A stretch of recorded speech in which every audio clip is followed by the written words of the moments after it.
Assalamualaikum warahmatullahi wabarakatuh. Perkenalkan, nama saya Siti Fadila dengan NPM 2121511025 dari Prodi Pendidikan Matematika Universitas Siliwangi. Video ini dibuat untuk memenuhi salah satu tugas mata kuliah Filsafat dan Sejarah Matematika yang diampu oleh Bapak Deddy Nurjamil, Doktorandes Magister Pendidikan. Pada kesempatan ini, saya akan mempresentasikan mengenai sarana ilmiah.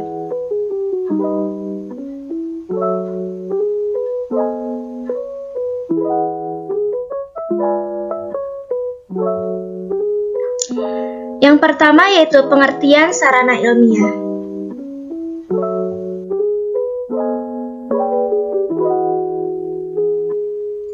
Di sini ada beberapa pengertian.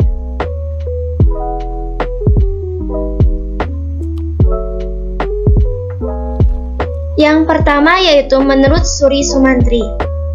Sarana ilmiah pada dasarnya merupakan alat yang membantu kegiatan ilmiah dalam berbagai langkah yang harus ditempuh. Sarana ilmiah merupakan suatu alat. Dengan alat ini, manusia melaksanakan kegiatan ilmiah.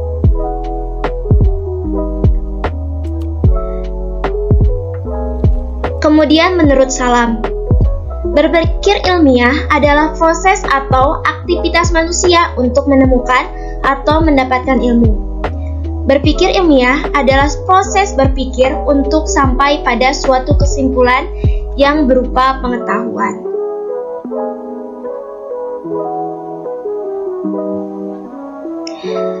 Kemudian menurut Jujun S. Surya Sumantri, berpikir adalah kegiatan akal untuk memperoleh pengetahuan yang benar. Berpikir ilmiah adalah kegiatan akal yang menggabungkan induksi dan deduksi.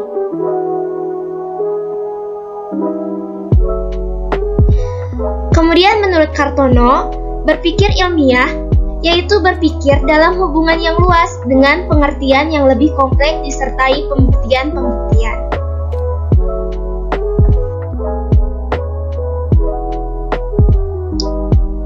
Kemudian ada tujuan sarana ilmiah.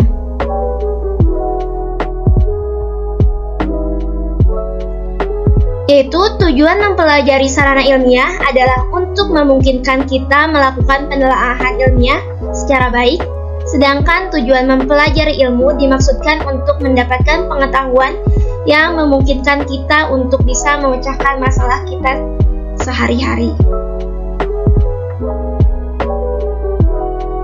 Kemudian ada fungsi sarana ilmiah.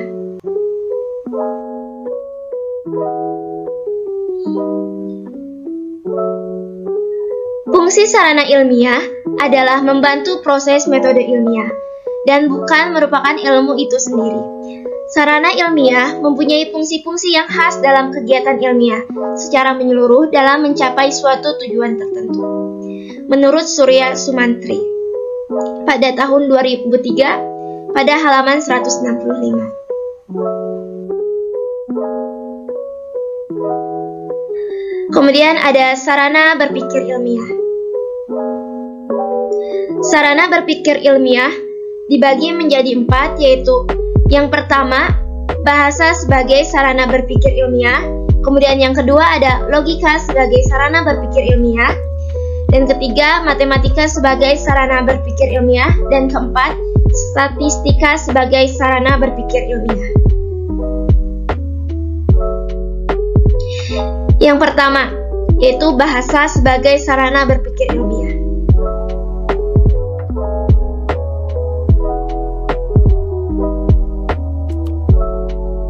Bahasa sebagai sarana berpikir ilmiah. Bahasa merupakan lambang serangkaian bunyi yang membentuk suatu arti tertentu. Bahasa merupakan pernyataan pikiran atau perasaan sebagai alat komunikasi manusia yang terdiri dari kata-kata atau istilah-istilah dan sintaksis. Kata atau istilah merupakan simbol dari arti sesuatu, sedangkan sintaksis merupakan cara menyusun kata-kata menjadi kalimat yang bermakna.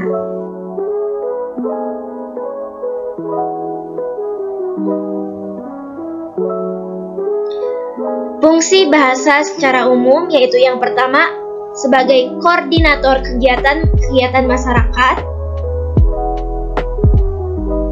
Yang kedua, penetapan, pemikiran, dan pengungkapan. Yang ketiga, penyampaian pikiran dan perasaan. Yang keempat yaitu sebagai penyenangan jiwa. Yang kelima, pengurangan keguncangan jiwa.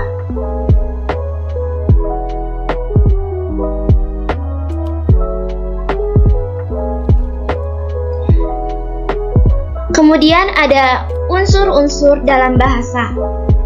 Menurut Bahtiar yaitu yang pertama yaitu simbol-simbol. Yang kedua, simbol-simbol vokal. Yang ketiga yaitu simbol-simbol vokal arbiter. Yang keempat, suatu sistem yang terstruktur dari simbol-simbol yang arbiter. Yang kelima, dipergunakan oleh para anggota suatu kelompok sosial sebagai alat bergaul satu sama lain.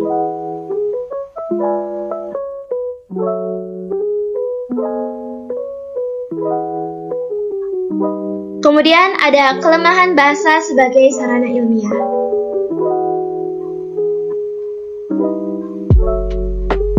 Yaitu, menurut Surya Sumantri, ada kelemahan bahasa sebagai sarana ilmiah, yaitu yang pertama, bahasa bersifat multifungsi.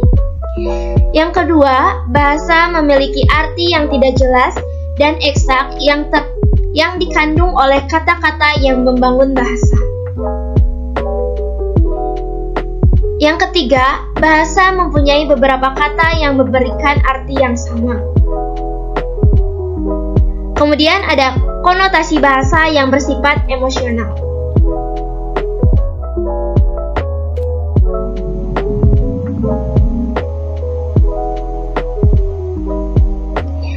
Bahasa mengandung unsur simbol, sesuatu yang diucapkan oleh manusia merupakan kegiatan memberi simbol terhadap suatu objek nyata dalam dunia praktis.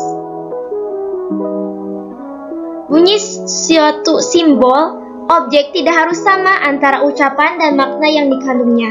Artinya, makna suatu objek dapat diucapkan dengan kata yang berbeda untuk daerah atau komunitas yang berbeda. Bahasa mengkomunikasikan tiga hal, yakni buah pikiran, perasaan, dan sikap. Kemudian, menurut Sumarna, melalui bahasa, manusia dengan sesama manusia lainnya dapat saling menambah dan berbagi pengetahuan yang dimiliki. Kemudian yang kedua, ada logika sebagai sarana berpikir ilmiah.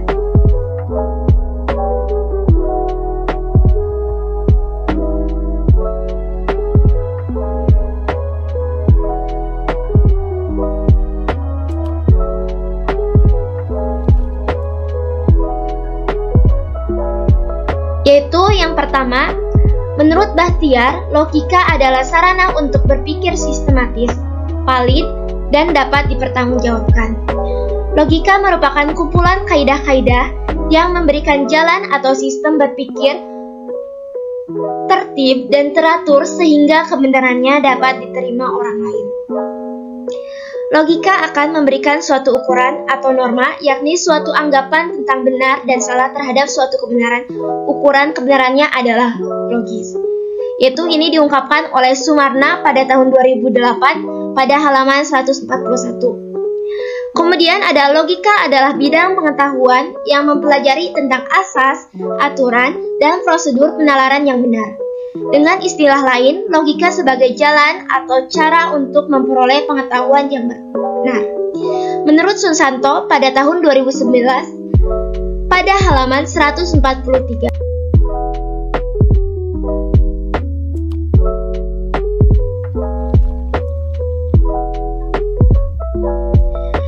Kemudian, menurut Susanto ada 3 aspek penting dalam memahami logika. Yaitu yang pertama, pengertian. Pengertian merupakan tanggapan atau gambaran yang dibentuk oleh akal budi tentang kenyataan yang dipahami atau merupakan hasil pengetahuan manusia mengenai realitas. Kemudian yang kedua ada proposisi.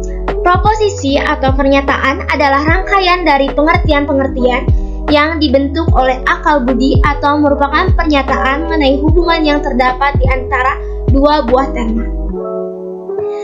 Kemudian yang ketiga ada penalaran. Penalaran adalah suatu proses berpikir yang menghasilkan pengetahuan.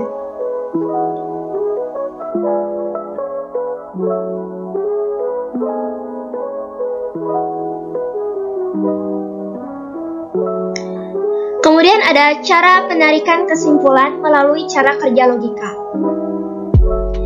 yaitu yang pertama logika induktif. Logika induktif adalah cara penarikan kesimpulan dari kasus-kasus individual nyata menjadi kesimpulan yang bersifat umum dan rasional. Kemudian yang kedua ada logika deduktif. Logika deduktif adalah cara penarikan kesimpulan dari hal-hal yang bersifat umum, rasional menjadi kasus-kasus yang bersifat khusus sesuai fakta di lapangan. Kemudian yang ketiga ada matematika sebagai sarana berpikir ilmiah.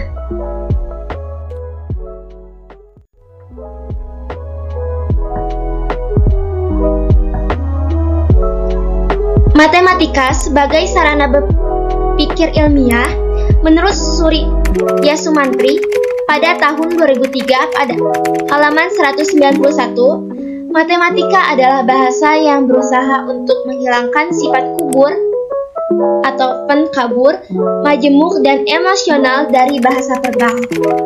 Matematika lebih mementingkan kelogikan pernyataan-pernyataannya yang mempunyai sifat yang jelas. Matematika mengembangkan bahasa numerik yang memungkinkan kita untuk melakukan pengukuran secara kuantitatif. Kemudian, manusia dapat melakukan pengukuran secara kuantitatif yang tidak diperoleh dalam bahasa yang selalu memberikan kemungkinan menggunakan perasaan yang bersifat kualitatif. Kemudian, matematika sebagai sarana berpikir deduktif. Yang terakhir yaitu statistika sebagai sarana berpikir ilmiah.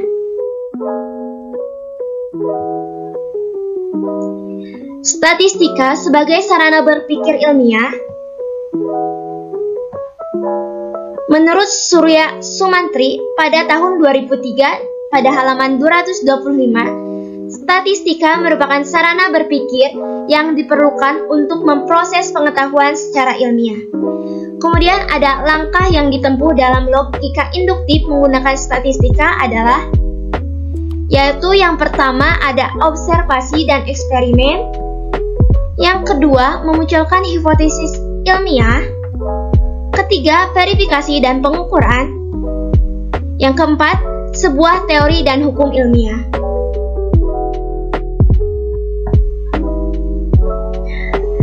Mungkin sekian materi yang dapat saya sampaikan.